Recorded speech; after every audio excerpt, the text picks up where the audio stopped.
Chapter 1, Light and Shadow. Maria Josefina Montoya, said Tia Dolores happily. How beautiful you look.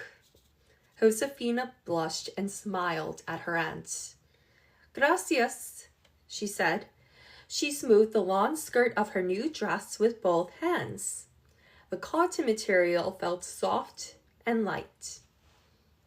Josefina rose up on her toes and spun, just for the sheer pleasure of it. She was very proud of her dress, which she had just finished hemming. She had never had a dress made in this elegant, new, high-waisted style before. Tia Dolores had given Josefina and each of her sisters some material.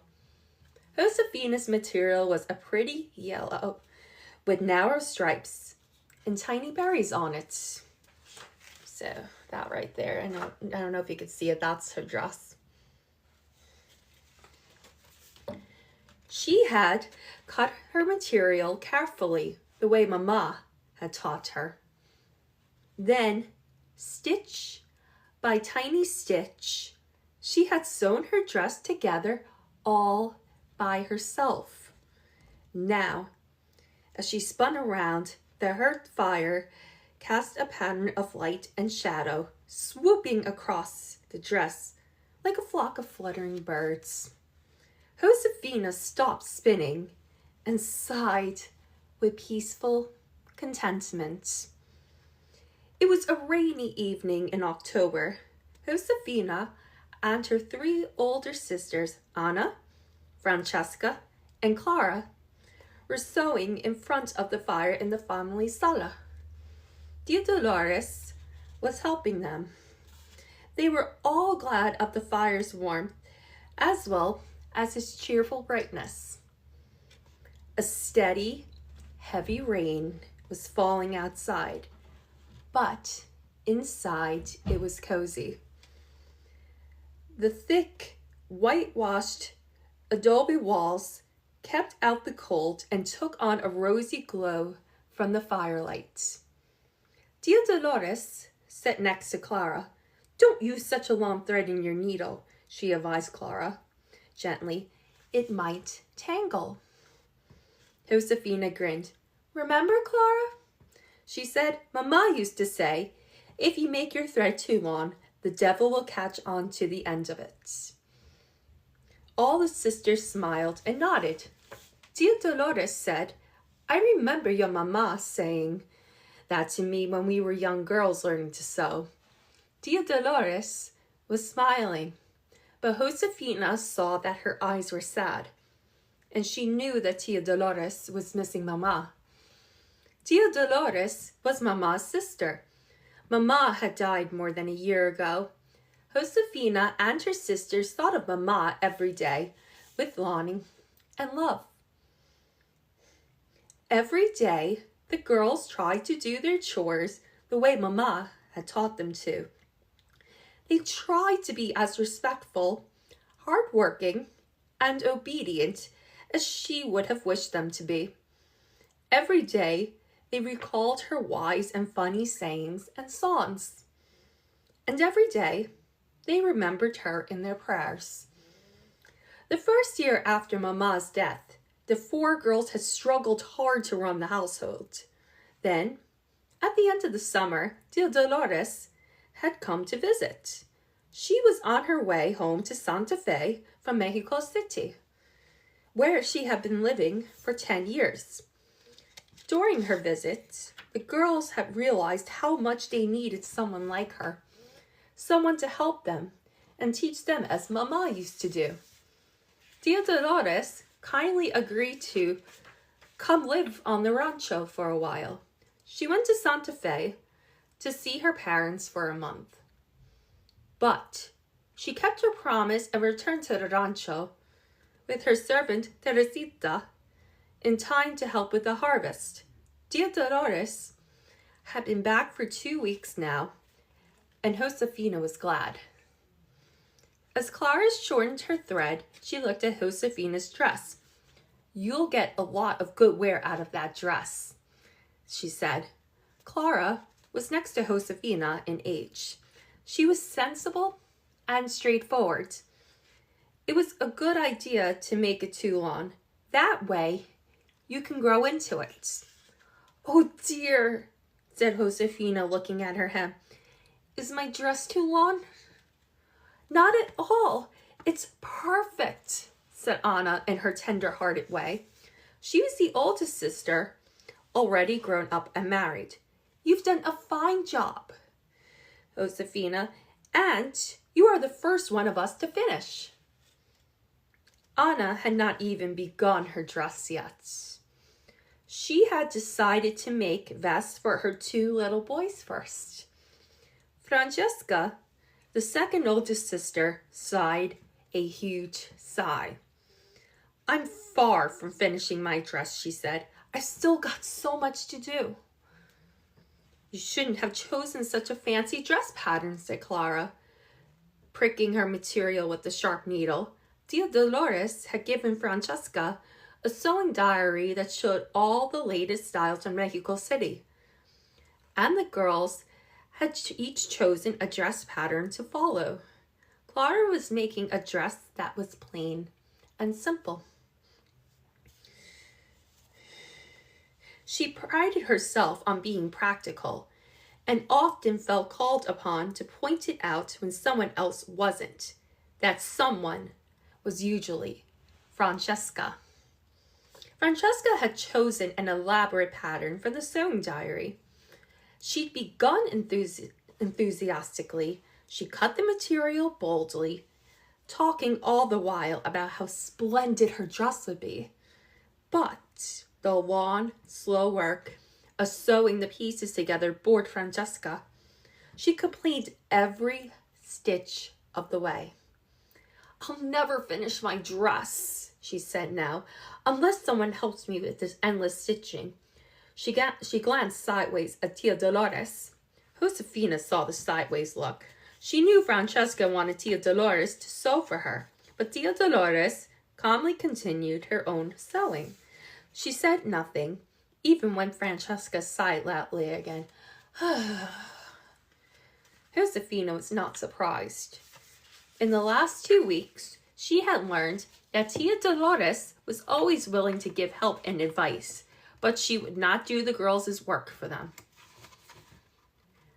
A few days ago, Josefina and Tia Dolores had worked together in the corner of the back courtyard where Mama's flowers grew. Tia Dolores showed Josefina how to prepare the flowers for the winter. She explained how to cut back the dead stems and cover the earth with leaves to protect it from ice and snow.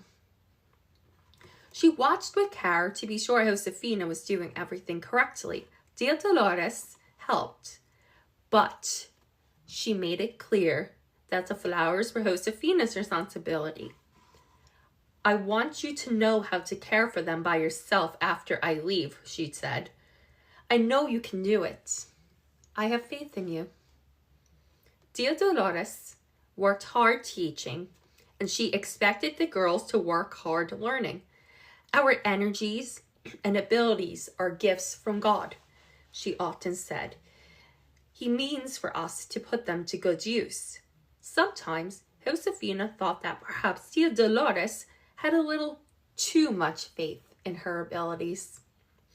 As soon as she returned to the rancho, Tia Dolores had her piano moved into the family sala. The piano had come all the way from Mexico City, and Josefina was eager to learn how to play it. So Tia Dolores gave Josefina lessons. Right away, Josefina had learned that making music on the piano was much harder than it looked. But Tia Dolores was generous with her encouragement. She never gave up, no matter how Josefina fumbled at the keys. Now, Francesca frowned and rustled her material. She made a great show of holding it up to the fire and squinting as she stitched. Clara glanced at the hem of Francesca's sewing. Just look at the size of your stitches, she said. They're much too big.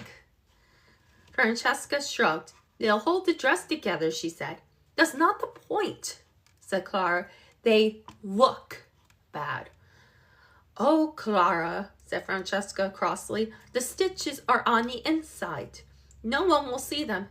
Yes, they will, said Josefina, who didn't like to hear her sister squabble. No one's dress swirls more than yours at a dance, Francesca. And no one is more admired. Josefina whirled around the room, pretending to be Francesca dancing. See my hem stitches? She asked. She sang a dancing song that had been one of Mama's favorites. Tia Dolores knew the song too. She went straight to the piano and began to play it. Anna and Clara sang along and clapped in time to the music. Francesca tried not to smile, but when Josefina danced over to her, holding out both hands, Francesca happily thrust her sewing aside and sprang to her feet. Josefina and Francesca danced around the room, weaving in and out of the light of the fire. Soon, Anna and Clara were dancing with each other too. Tia Dolores played away merrily. Her rebozo slipped down from her shoulders. Her dark, shiny hair had a reddish luster in the firelight. Tia Dolores was playing so loudly, and they were singing and laughing so much that none of them heard the door open. But it must have, because the next thing Josefina knew, Papa was there, tapping his foot in time to Tia Dolores' music. He watched the girls dance until the song was over. When they stopped, he folded his arms across his chest and pretended to scold. Dancing instead of sewing? He asked. He tried to look stern, but his eyes were full of fun. Who started that fandango? I did, Papa, said Josefina, flushed and breathless. I was celebrating. I finished my dress. Good, said Papa, and a fine dress it is too. Gracias, Papa, said Josefina. She smoothed her dress with both hands. The material comes from very far away. Tia Dolores gave it to us. How thoughtful of her, said Papa. He turned to Tia Dolores. You are very kind to my daughters. Gracias. Tia Dolores looked pleased. My father bought the material this summer from traders who came to Santa Fe from the United States. The traders brought all sorts of things to trade. Tools and clothes, paper, and ink. And pretty material, Josefina said happily. See, said Papa, I know about the Americanos and the trail they follow. They first came to Santa Fe 3 years ago. Before that, it was illegal for them to come to New Mexico. He looked thoughtful. I hope that trading with the Americanos will be a good thing. I've heard that the traders need to pack mules, so I'm raising some to take to Santa Fe next summer. I'll sell or swap the mules to get tools and other things we need on the rancho. It should be a profitable business. Oh, Papa, Josefina asked, may we go to Santa Fe with you next summer? Perhaps, said Papa, smiling at her eagerness. But right now, I think all you girls had better go to bed. I'm going to the village. In this storm? Asked Anna. It's because of the storm that I'm going, said Papa as he put on his hat. I want to be sure that the Magdalena is all right. Tia Magdalena was Papa's sister. She was much older than he was, and she lived alone in the village, about a mile away from the rancho. Her roof is not as strong as it should be, and her house is near the stream. I'm worried about flooding. Most of the time, nothing is more welcome than rain, but it's unusual for it to rain so late in the year, and such a hard rain can mean trouble. Josefina listened. They'd been making so much noise, they hadn't noticed that the wind had an angry sound to it now, and the rain was coming down harder and harder.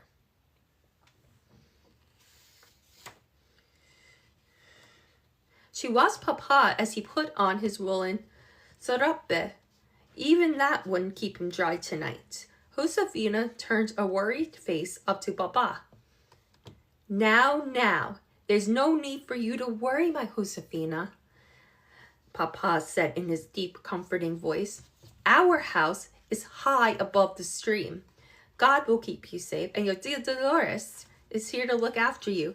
Si, Papa, said Josefina, but if the stream floods, our harvest is safely in, said Papa. We will move the animals to higher ground if we need to.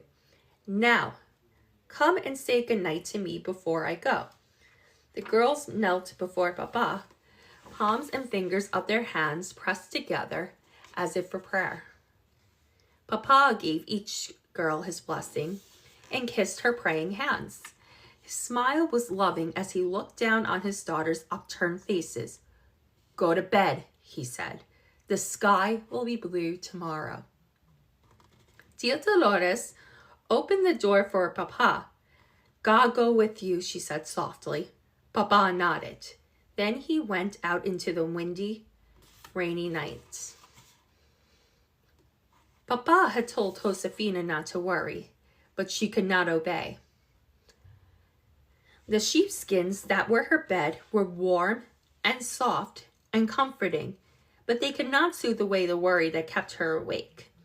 She lay on her stomach with her chin on her clenched hands and listened.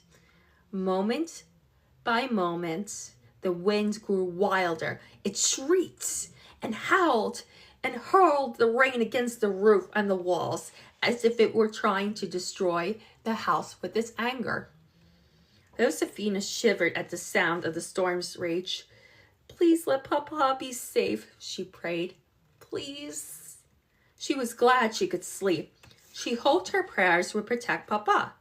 And so, when the church bell rang in the night, Josefina was already awake. The bells fast clang, clang, clang came through the storm's uneven gusts. It was faint but steady. Josefina knew the church bell was an alarm. Its clangs meant danger, danger, danger. Francesca, Clara, said Josefina urgently. Wake up. She stood and began to put on her clothes. Francesca groaned and pulled her blankets over her head, but Clara sat up straight. What's the matter? She asked Josefina. The church bell is ringing, said Josefina. Hurry, get dressed. Papa may need our help. The sisters dressed as fast as they could.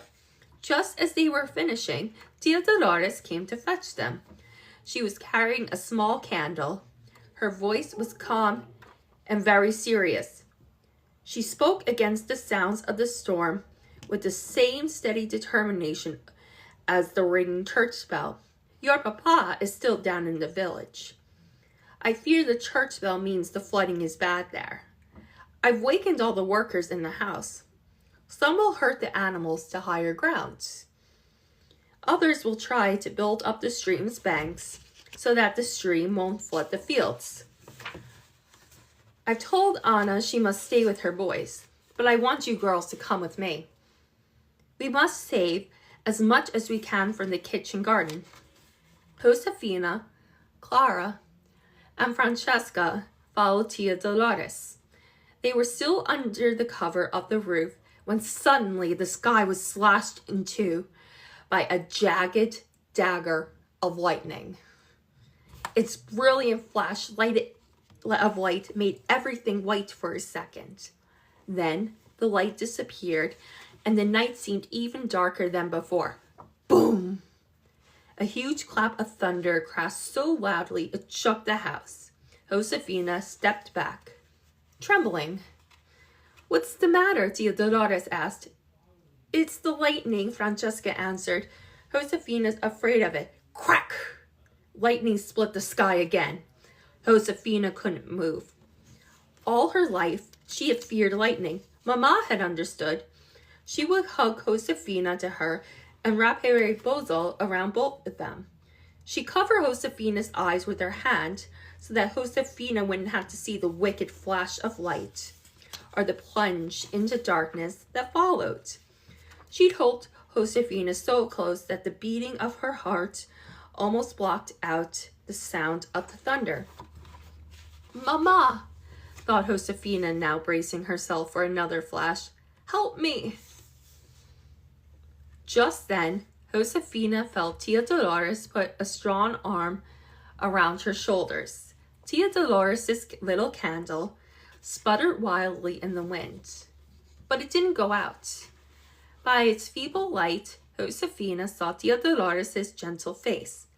"Come with me, Josefina," she said. Josefina took a shaky breath. She leaned close to Tia Dolores. Together, they stepped forward.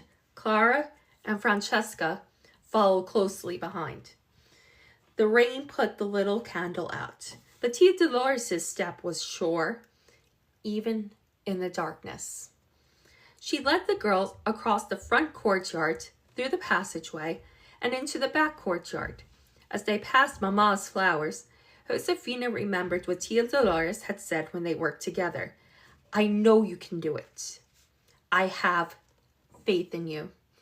Lightning sliced the sky, and thunder boomed again and again. Josefina shuddered, but Tia Dolores' arm gave her courage.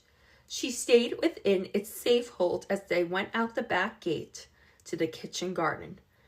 Carmen the cook and her husband Miguel were already there filling big baskets with squash, beans, chilies, and pumpkins. The kitchen's garden was awash in mud. It made Josefina sad to see it. She and her sisters had worked so hard all spring and summer tending to the garden.